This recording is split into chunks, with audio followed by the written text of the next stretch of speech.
2005ஆம் ஆண்டு எங்களுக்கு ஒதுக்கப்பட்ட காணி சிறு சிறு புனரமைப்புகள் செய்யப்பட்டு இப்போ பெரிய ஒரு மைதானமாக உருவெடுத்திருக்கிறது.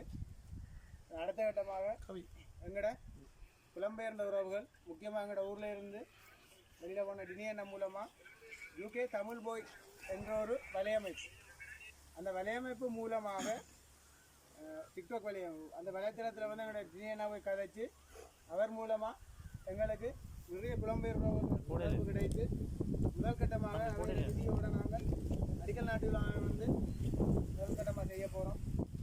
அதுக்கு எங்கள் அழைப்பை வருகை தந்திருக்கின்ற கிராம சேவையாளர், சமுர்த்தி உத்தியோகத்தர், ஆடிய செயலாளர், மீனவர் சங்க தலைவர், நெய்தல் கடத்தொழிலாளர் அமைப்பு தலைவரும் வந்திருக்கிறேன், அலையோசை கடத்தொழிலாளர் அமைப்பில் தலைவரும் வந்திருக்கிறேன்.